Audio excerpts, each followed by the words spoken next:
Red Vents TV here, off the back of a 2-1 win against Fulham in the last minute. Ten Hag time. And I'm joined with the boy himself, Kaya Fire, at Red Vents TV. Yes, sir. How you doing? Yeah, man, bro. I'm buzzing. I'm absolutely. But bro, I for real thought we were staring down the barrel of a draw right there. Especially with the I feel like we could have put that game to bed very early on. Big missed chance by Martial, big chance to put the game to bed by Ericsson in extra time of the first half. Yeah, like 45th, minute, yeah. Yeah, 46, but I think 45th and a half minute or whatever. And then but that's the thing, we just let off the gas, man. But listen, the boy Garnacho came through and won it for us, man, and that's what we need. And I feel like that's what we've been lacking a lot in the past few years, is just someone that can just come and win the game, for just a match winner, just someone that can grab, come in and just grab that cheeky last goal, because it honestly came from nothing, and definitely in the second half we were under the cosh. So yeah, man, just happy to see it, man. Happy to see it. Right, cool. I think for me, I was just observing because of some of the changes, and probably because of those changes, you see the change in, like, I don't want to say change in quality maybe, or just a case like, for example, you saw Malacia at right back tonight, and you could tell he was a stopgap for Dillo. I mean, look. Because I was looking on Twitter afterwards, and the Manchester Evening Gazette or Evening Post or whatever, they always give the player ratings afterwards, and they gave him a 4. I felt that was a bit harsh. I'm not gonna lie. Like, I feel like there has to be some leeway for the guy playing out of a position that he usually plays, but at the same time, yes, fine, he did. Willian, I think, got the better of him more often than not, but he put in some great crosses. He got it. Sorry, not great crosses. He got some great blocks on some crosses. I think defensively he did his duty. I feel like for the first goal, I think that was more Bruno's fault than his fault, because Bruno really messed around with that pass there that gave them away. And and we were pressing anyway. Like we were playing in the final second and third throughout the majority of the game. So I don't really want to put that on Malacia to say that it was his fault that he wasn't back there. I don't know. I like the boy. I think it's a good player. I think he came in with a great energy. He came in good. He fell off a little bit, but which was good, because, as we said on the last podcast, it gave Shaw the impetus to step his game up, and now he's getting a call up for the England squad. But I don't feel the boy did a 4. I would definitely give him a 6, maybe.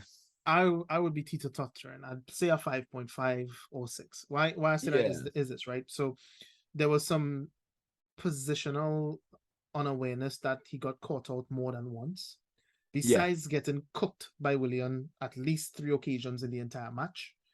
And for that goal, I have to hold both him and Bruno responsible, because they had lapses in concentration. When Bruno saw the ball going over him, he focused too much on keeping the ball in play. He didn't pay attention to what danger was around him. So he managed to keep the ball on, but he was off the pitch. And that left that other guy, I can't remember who it was, to sweep in and take the ball.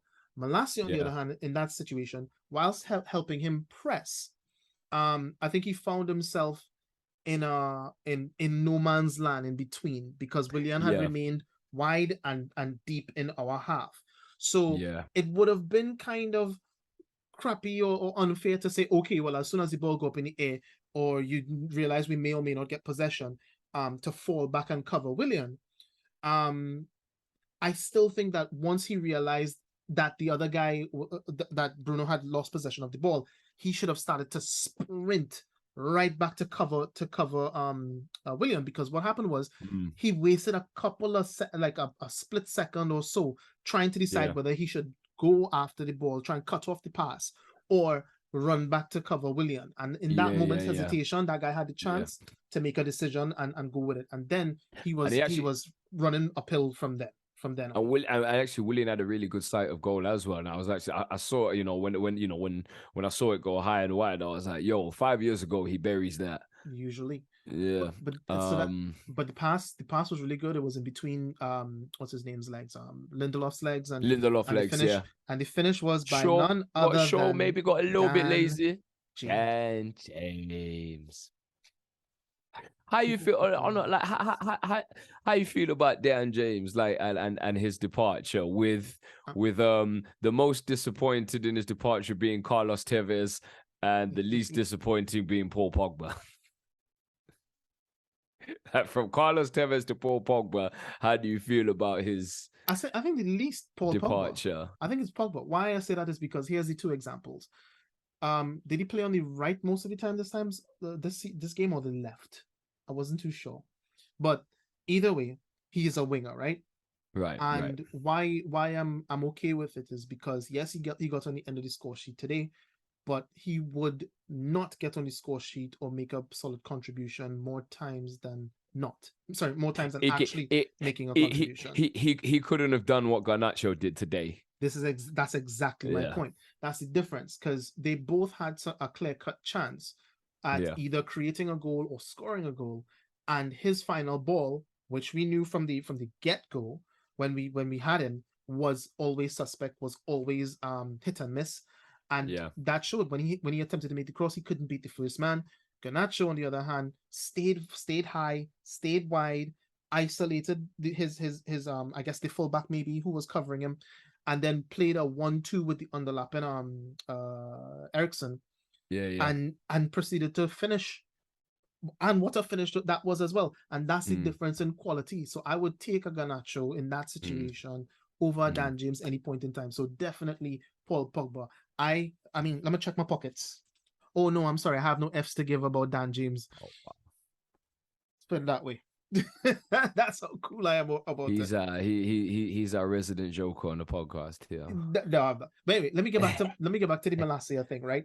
Yeah. I think Malacia did okay. He did okay for the job that he had to do, which wasn't his bread and butter. Although I will say this, when he was brought in, it was stated that he could play both sides. But obviously the left back position is where he's more comfortable, because he's, I think, strongly left. Is he a strong left footer, I believe? Yeah. Like pretty much one-footed in that regard. But credit to him, he made a couple of last ditch tackles. Yes. In the penalty box, a la Wan-Bissaka, which was really good in a 1v1 situation. He had some very good clearances and some last ditch headers to get the ball away from the goal. So I have to give him props for that. They were definitely targeting that side, especially when Elanga was on. They were definitely targeting that right hand channel. They saw it as a weakness, and a lot of the times when he found himself in trouble, he was by himself, because Elanga hadn't gotten back, or it took some time for him to get back because he was pressing so high. And he would get covered by Casemiro a bit. So I found that to be a good combination. I will say though, Malacia, in my opinion, other than, well, to be fair, unfortunately for him, it was the goal where he really needed coverage when he didn't get it. But I found more often than not, Luke Shaw had to be covered a lot more by Martinez, like way more often in the game. And my brother-in-law was watching the game with me. He's like, "You sure this guy is your left back? Because he is everywhere." I'm like, "Yeah, trust me. Our centre back. He is our centre back. He is our centre back, and he still is able to be anywhere on the pitch where he's needed." Absolutely. And I rate that. De Gea coming in with some clutch ass saves. Yo, listen, bruv, let me tell you, Spain are going to drop out this World Cup because they didn't put De Gea in their team. Well, yeah, I think so, because it doesn't appear to me that they're not playing a kind of football where the choices that they made would like benefit from, because they're trying to have, everyone these days is trying to have a Neuer-esque kind of sweeper keeper ball playing, maybe even more like an Alisson ball playing or Edison ball playing goalkeeper. But I don't think Spain has been playing. I haven't seen Spain for quite a while, but I don't see them playing that kind of football. So you would need somebody who would be able to just make sure the ball don't go in the back of the net. More importantly than distribution or beginning attacks, because you have enough talent on the pitch there to bop teams off the field. So I think that's a huge mistake on that guy's part, on the coach's part. But man, I mean, bro, in the past few games that we've seen him play, man, I mean, he's returned back to vintage form, man. Oh, he is. He's back. Incredible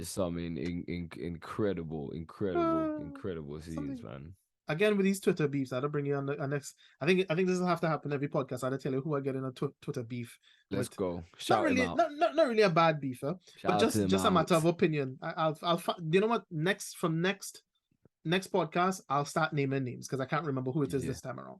It's but fine. This guy, go check it after this and put it in the.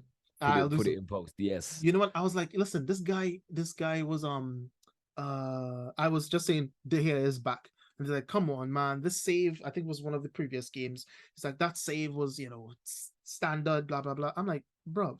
It was the double save against...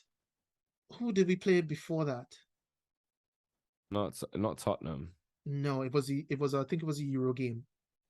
Europa League game. The Europa League? What? Yeah. No, Villarreal? No, not Villarreal. I'm seeing their name. Not Sheriff. Oh, no, not Sheriff. A Spanish side. Sociedad. Real Sociedad. Real Sociedad. Right. It's Real Sociedad. I think it was a double save that's against the double Real save Sociedad. I was thinking of as well. Ridiculous. And I was like, Dave saves his back. And he's like, come on, man. Blah, blah, blah. I was like, yo, if you know anything about football, it's not just about, the ball just bounced off of his head. His head has to be there in order to make the save. That means he has to get into position. That means that he has to have IQ. That means he has to save the ball in the first place.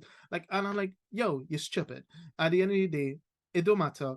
The guy is doing what he's supposed to do. Keep the ball out the back of his net. Keep the ball out the back of the net, straight up. Exactly. And defense, and I'm not gonna lie, the defense over the last couple of games had gotten a little shaky. Whether it be we've had Varane's been injured, Martinez got suspended, Maguire is Maguire.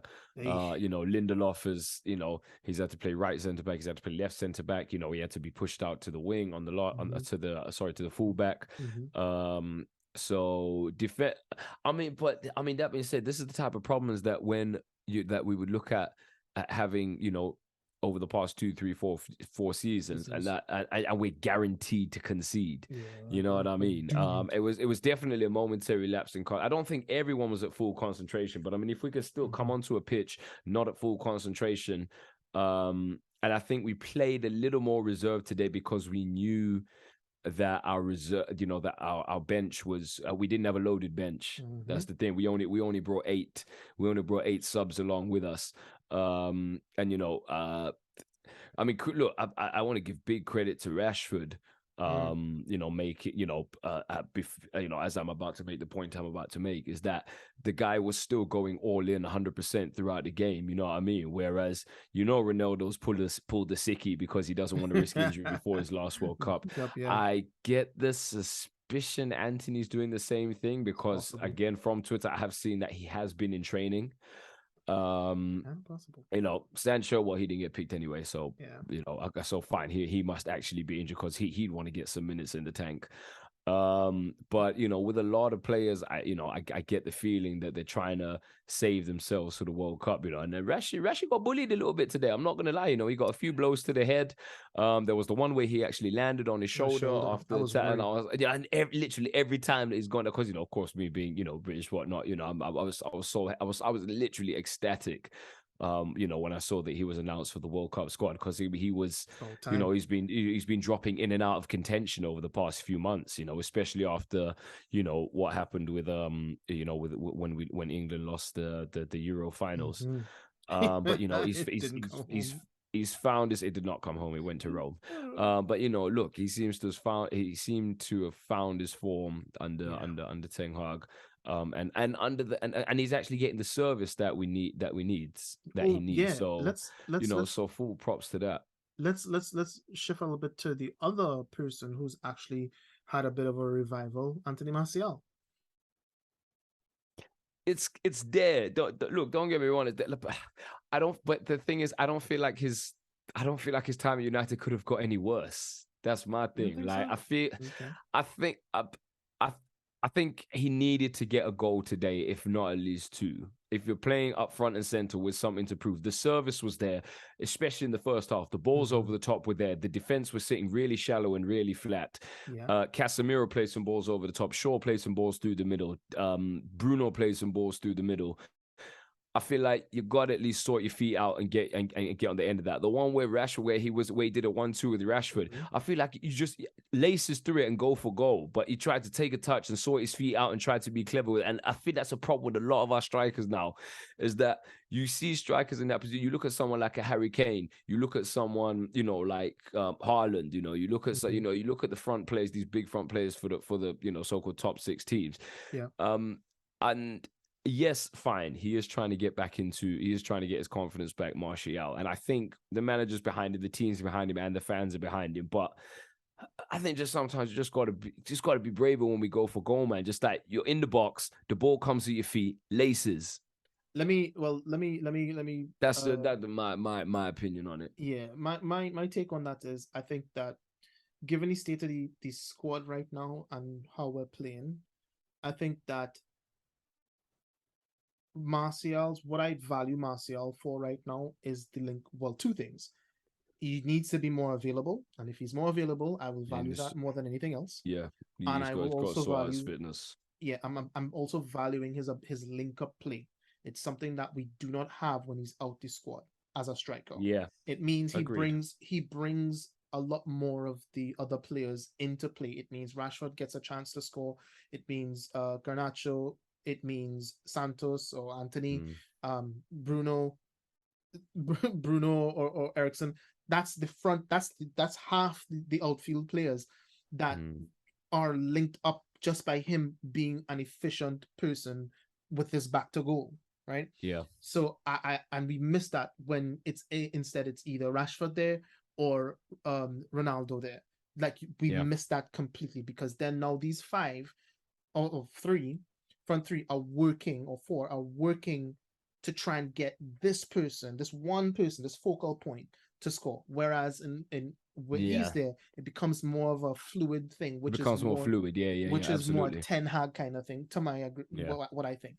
So for me, I see this season, for me, what I expect from Martial is availability, and I expect more contributions towards the fluidity of the team. He will have his chances at goal. Like he had a very near goal today. It went through the keeper's legs and it just dribbled and was too slow. So that was the second of his 2 chances. Yeah, right.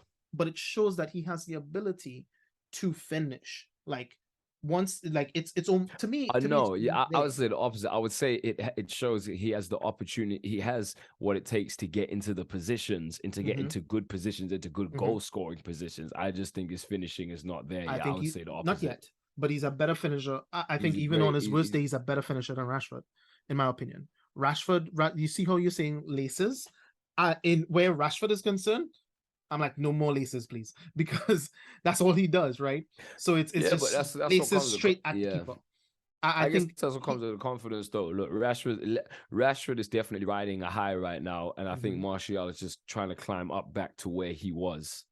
I would say Rashford needs to work on.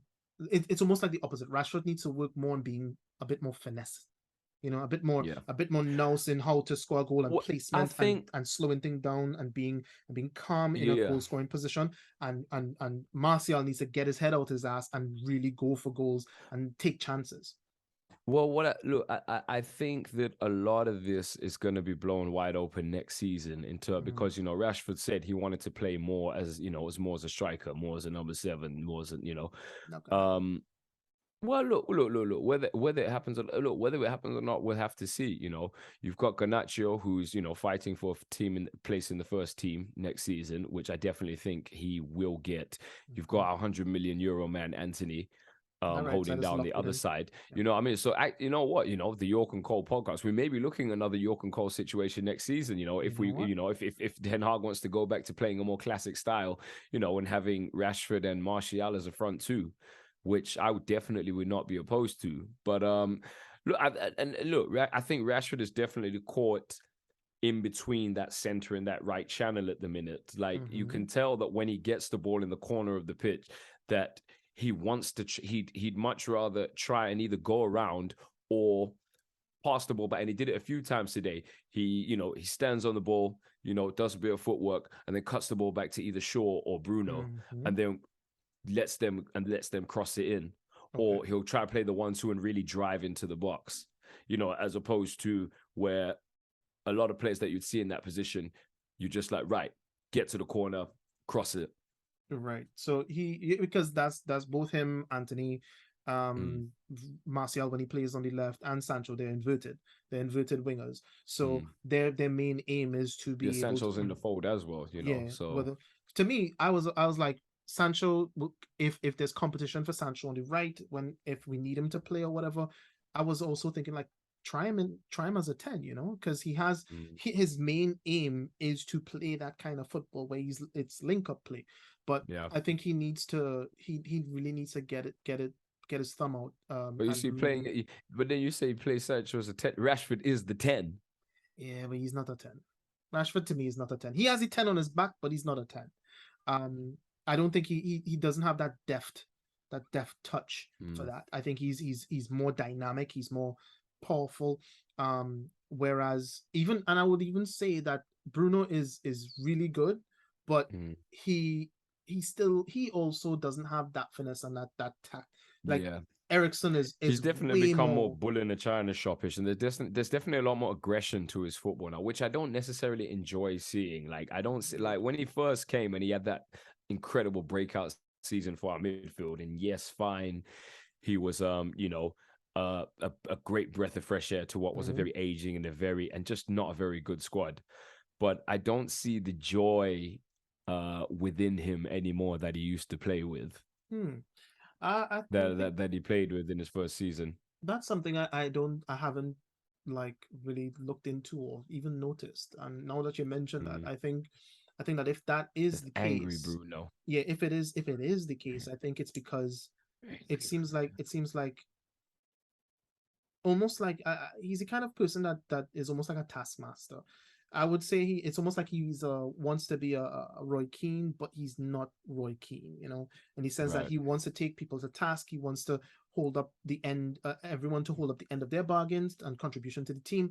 But the one thing I know he holds himself to a high standard, but that doesn't necessarily mean that he continuously meets those high standards. And to me, that is the problem. I think he needs to really just focus in on his game. Now, mind you, he's contributing. He's doing his bit for the team. I'm not gonna lie. Yeah, no doubt. But no, we're definitely a better team with him than without him. 100%. But today, there's a lot about him that he does that is wasteful and frustrating. Yes. To the yes, eye, absolutely. But I feel like that's what comes. I feel like that is coming from him not enjoying his football at United or not enjoying his role at United as much as he used to. Maybe I guess it's the sense that when you look at it, is the fact that it could be a case of that he's constantly under threat. You have Eriksen who can play his position.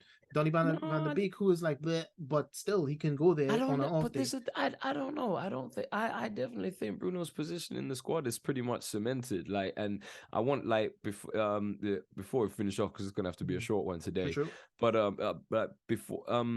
I feel like his team in the squad is definitely cemented, and I don't like what Ten Hag is doing when he took off Elanga. I thought, okay, cool, straight shot for Garnacho. But then putting on McTominay and sending him out to the right, he's a terrible wing player. And our whole dynamic just breaks down. Our whole dynamism breaks down when he gets moved out to that. He just wants Bruno to spam crosses when he can. Yeah, that's the one thing. But he offers nothing else. Yeah, but I was saying that we finally have a midfield again. Like, yes, true. That midfield combination of Casemiro, Eriksen, and Bruno. I mean, we held down that midfield. And we finally and this is when we see Ten Hag ball, like we finally have the making of what it takes to be a good squad again. True. We're solid at the back. And we'd be a lot more so if we didn't have the injury and suspension issues that we've been dealing with in pretty much all competitions. True. We're definitely missing Dallo today, but that was through suspension. We missed Martinez against Villa, but we still managed to get the result in the Carabao Cup because of suspension. Sorry, in Europa, he's suspended for our next Europa game. Yeah. Yes. Against Sociedad, he was suspended. He was suspended. So So our injury and suspension issues. But despite that, we're still managing to keep David protected, and I think that gives him more confidence to pull off the big saves when he needs to pull them off, as opposed to him just being peppered with shots all game and Martinez. Listen, 10 out of 10 signing for me. So we finally have a solid defense and we finally have a solid midfield, and I think once we sort out the Ronaldo situation and once Martial gets his sights right, I think Christian Eriksen also needs to get his sights right, because he definitely could have had a brace today. That was a very easy miss. It's great that he's got his first goal under his belt. But I think once our attacking midfielders and our strikers really get their sights set, I really think that we've got a great team that can push for definitely top 4 and perhaps even a trophy or 2 this season. Yeah, my only criticism with the team today, especially, was I think that there was a lot of poor choices in the final third, and it's kind of been it's been the bane of our existence or attacking theme this season, where we're getting into good positions, we're doing good plays, where actually you see what we're trying to execute in terms of Ten Hag style of play, but those final little embellishments, those final little garnishes is what's missing, and when we do, it will work, because it's actually still you're seeing it. Ten Hag ball is beautiful to watch. Oh yeah, Ten Hag ball is beautiful to see, and it's dynamic. So so just a few short like quick rapid fire topics. Barca in the next round of Euro. Bruv, I called it. I put it on my damn Twitter. I said, yo, we gonna draw Barca. Fam, I knew it. It's a scam. It's all a scam. Bruv, look, as much as I want to be as much as I, look, I'm the optimist, you the pessimist in this situation here. And as much as I want to say, yeah, bring them, De Jong's gonna regret. That was a potential trophy that that's gonna hurt us. That fixture's gonna hurt us, and it's 2 legs as well. They're gonna have to come here. We're gonna have to go there, and in an already extremely congested fixture list. And I think we have, and you might have to double check me on this stat, but I think we have, if not the second most players out of the Premier League going to the World Cup. We got 3 players going for England. We got 4 players going for Brazil. Malasia's going. Denmark qualified, right? I think so. Yeah, Eriksen's going. Eriksen's going. We've got a lot of players going. Garnacho, I think, is Garnacho. Garnacho's going. Is he? Yeah, Garnacho's going. Garnacho's going. Yeah. And for sure, Martinez. We got 3 players going to Portugal: Dallo, Ronaldo, and Fernandez. So we got our whole squad. You could say basically most of, if not 99% of our. You know what I mean? Minus De Gea, really and truly. And we got to take on Burnley in the Carabao Cup of our first round, first string team are going to the World Cup. And these players are going to go all out during the World Cup. So you got a big potential. Like, it's a mid-season World Cup, so you got potential injuries that could be coming back with. Yep. As much as I want to say, sorry. No, go ahead. As much as I want to say, yo, Barcelona, bring it. I definitely feel like the Europa League was a trophy we properly could have challenged for this season, and I feel like Barcelona could be the banana skin for us. Well, Barcelona definitely is the banana skin, and I saw that it was something that we could have. And mind you, I also look at what the Man City draws and Liverpool draws are like versus ours, and I'm like, something's fishy. But anyway, no more complaining about more than that. But oddly enough, on this end of the spectrum, I'm like, you know what? Yeah, I want it. Bring them on now. It's Freaky Friday. Completely swapping roles. Why I say that is because I don't think there's a better time to get them, right? Because they're wounded from the Champions League. Second of all, we get them so soon after the World Cup. They will also have some issues as well. But then also, I think that should they have had more games in the tournament and then we all meet in the final, I'd be very scared, because then they would have had a chance to tune themselves up for said final, and then we would have gotten to the last hurdle and faltered again. I'd still be proud of the guys and what they did, but disappointed nonetheless, and certainly more disappointed than going out at this stage of the competition, knowing that we went out to a potentially better team, or anything like that. Like it's almost like the medicine. Just let's just get it out the way. Take this test. If it will, if we pass it, and with flying colors, then we should have even more confidence to go on and win it. Then okay, so we have that next round of the Carabao Cup is Burnley, which is playing while the World Cup is going on. It's early, so we're basically going to Burnley with the under-21 squad. But true. The City v Liverpool draw, so that's at least one of the two big competitors. You know, Arsenal dropping out, Chelsea dropping out, Tottenham dropping out. So, you know, with at least City or Liverpool dropping out, I feel good about that one. Now, what do you want? Lie, I feel that's. What do you want? Who do you rather? Liverpool. Same. Liverpool. Same. And so, you know, look, City just got beat by Brentford. Liverpool just come back off a 3-1 defeat. So I think, you know, Liverpool's got more confidence. City, I mean, look, City, they're going to bounce back from this. But I think Liverpool are finally starting to find their feet. I think they're up into 6th right now, or 7th. Right. No, they're up into 6th. Yeah, they're just behind us. So I think Liverpool can take it to City that game, and I think we have what it takes to beat Liverpool. So yeah, I'd take Liverpool over City. Exactly, my point as well, because I think in some cases Liverpool has City's number and we have Liverpool's number when we play them, it seems. I think that about wraps it up. It's a coverage of the last few games, some disappointments, some defeats, but I think you can chalk a lot of those up to the growing pains of the squad. Great win against Villa. The 4-2 win. I feel revenge. Yeah. I mean, it was new manager for Unai Emery's first game, and actually that game in the Carabao Cup, that's the first time Man United have beaten Unai Emery.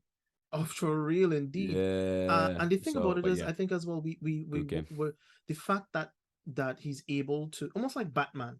Ten Hag is almost like Batman. He's like, all right, cool. I see you once. I have a plan for you the next time we meet. Exactly. And we executed it. So yeah. So I'm very happy with that. And now we look forward to a bit of a break. Hopefully some of the guys that are not going to the World Cup get chances to rest, recover. I think Martial is not going. So that means... Yeah, Martial's not going yet, yep. So I'm hoping for a fully fit, chomping at the bit Martial, because that's true. We need him to be there for the rest of the season. He's going to be a good person to have, yeah. Scarily enough, Haaland is not going, so...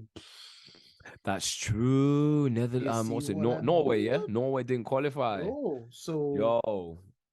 Yo, this guy's going banging like 200 goals in like 3 games. So we have to be very wary of that. But at the end of the day, a good way to cap off the first part of the season. Definitely. I'm praying for Arsenal to hit Arsenal on the way and see them, finally lose some games and go on the way. I've been expecting. They don't have too many players going though. That's the thing. So but look, Jesus and Saka though, that's a significant part of their strike force. But that's true. We'll see. Yeah, we'll see what happens, man. But yeah, so far so good. Where do we lie in the table right now after this? We're 5th in the we are. Yeah, we're 5th in the table right now behind Tottenham and Newcastle. But we have a game in hand which takes us level on points with Tottenham. We just really have to do something about our dismal goal difference, because our goal difference is 0 right now. But yeah, and I feel like the loss against Villa in terms of the Premier League did hurt us, because we could have easily been 4th right now. But it is what it is. We'd rather the team peak at the right time and make the final dash for top 4 when no one else can catch us while they're struggling. You know what I mean? Because think of it like a sprint. Somebody kicked down at the right time. Exactly. That's what it is. Anyway, guys, thank you very much. This has been Red Vents TV. We are out, and we'll see you when we resume the Premier League. Take care. Yes, indeed. And you might be back in the country on the next one. Boom! Live. Boom. Yes, sir. Later, Red Vents TV. I'm Kaya Fire. We'll see you guys next time. Kaya Music. See you later. Peace.